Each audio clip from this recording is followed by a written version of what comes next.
Nagkatensyon ang ilang mga relihista at ilang taga-suporta ni Pangulong Bongbong Marcos sa Recto, Maynila. Live mula sa Menjola, nasa frontline ng balitang yan, si Gio Robles. Gio, pakidetalye sa amin ano ang nangyari. Just nagkainitan ang ilang relihista at supporter ni Pangulong Bongbong Marcos sa kasagsagan ng kilos protesta ng Grupong Bayan dito sa Recto Avenue. Narito at sabay-sabay po nating panoorin ang mainit na tagpo na yan kanina.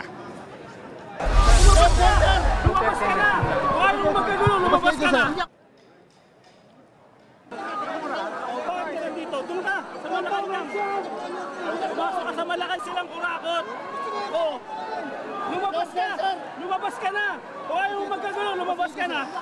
Nakasuot ng pulang t-shirt na may larawan ni PBBM ang lalaki na kinilalang si Roger Alcantara mula Bacolod City. Kinumpronta at pinaalis siya ng ilang miyembro ng bayan pero tumanggi ang lalaki. Nauwi pa sa mainit na sagutan ang dalawang panig hanggang sa tuluyan ng lumayo ang Marcos supporter sa grupo ng bayan.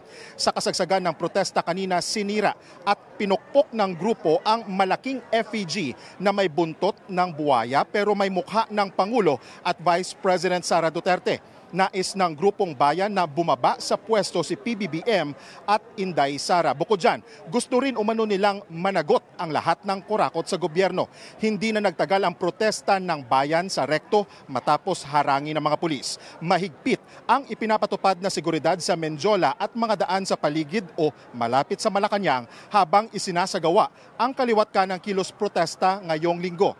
Ang lalaking ito, narito panoorin naman natin, maagang nasampulan kanina ng sitahin ng mga tauhan ng Manila Police District sa kasagsagan ng kilos protesta. Dito pa rin po yan sa Recto Avenue ayon kay Police Lieutenant Marvin Flores ng MPD Station 11. May takip ang mukha at may dalang tsako ang lalaki na sinusubukan umanong humalo sa mga grupong bahagi ng protesta. Paliwanag ng lalaki, pang self-defense raw ang dala niyang tsako. Itinanggi naman ng mga relihista na kasama nila ang lalaki na agad pinauwi ng mga pulis. Nasa 16,000 na tauhan ng PNP ang ipinakalat sa Maynila at maging dyan po sa Quezon City ngayong araw ayon sa NCRPO. Paalala po muli sa mga motorista, sarado ang Ayala Bridge, Solano, Romualdez, Arlegui, JP Laurel, Legarda Street, Castle Street, Recto Avenue at Menjola. At gaya nga sa naunang baha sa Luneta noong September 21 at Peace and Accountability Rally ng Iglesia ni Cristo nitong November 16, nilagyan muli ng barikada ang mga sinarang kalsada gamit ang razor wires, concrete barriers at container vans. Patuloy na nakabantay ang hanay ng mga pulis na may mga dalang riot shield. Bukod dyan, may suot din silang bulletproof vest at helmet. May nakahandang net din ang mga pulis bilang panangga sakaling magkagulo at may ihagis ang mga relihista.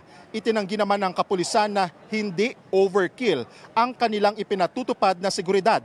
Ayon kay MPD spokesperson Police Major Philip Ines, ipinapakita lang daw nila ang kanilang kahandaan habang nirerespeto ang kaayusan at pagrespeto umano sa karapatan ng mga relihista na ipahayag ang kanilang sa loobin. Just pakita ko lang sa iyo muli yung sitwasyon dito sa isang lane ng Recto Avenue. Kakatapos lang ng isinagawang programa ng Reforms Pilipinas at Labor Power Movement, mga taga-support o mga supporter ito ni dating Pangulong Rodrigo Duterte at mga anti-PBBM. Kanina nakita din natin dito na nakaisa sa kilos protesta ng mga grupo ang aktor na si Kiko Matos. Alam mo, just generally peaceful ang sitwasyon dito sa Recto at maging sa Menjola sa kabila ng sunod-sunod na pagsulpot ng iba't ibang grupo na nagdaos ng kilos protesta. Ayon naman yan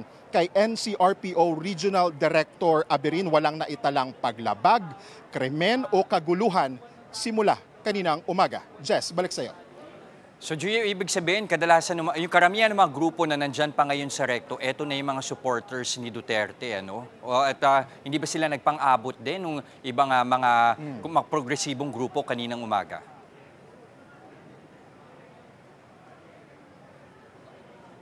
simula kaninang umaga just kasi pasulpot-sulpot yung mga grupo, iba't ibang grupo. So after nang magdaos ng grupong bayan ang kanilang kilos protesta kanina mga an hour or two nang dumating naman itong mga taga-suporta ni dating Pangulong Rodrigo Duterte, there was no chance for these groups na magpang-abot. Kaya so far naging mapayapa yung sitwasyon dito sa Recto. Mahigpit yung ipinapatupad na seguridad ng mga pulis kaya hindi makadaan o makalusot, makapenetrate papunta sa direksyon ng Menjola Peace Arc itong mga grupo na tinangka o nagdaos ng kilos protesta dito sa bahagi ng Recto Avenue. Chess. Pero dyan sa mga pro-Duterte supporters na nasa likuran mo, meron pa ba silang balak na isagawang programa o maya-maya lang din baka lumisan na rin sila dyan sa Recto? Sa ngayon, so far, yung info na narinig natin is nag-disperse lang sila and monitoring na lang sa sitwasyon. No word, no confirmation at wala pa tayong impormasyon kung after here dito ba sa Recto Avenue ay pupunta ulit sila sa Luneta o makikiisa din sila dyan sa My People Power Monument. So far, nag-disperse lang muna sila o tinapos na muna nila yung programa nila dito sa Recto Avenue. Jess. Nagulat live mula sa Maynila. Maraming salamat, Gio Robles. Mga kapatid, Jess De Los Santos po ang inyong kasangga sa paghahatid ng balita para sa may alam at may pakialam. Para sa tuloy-tuloy na makabuluhang balitaan, mag-follow at mag-subscribe na sa social media pages ng News 5.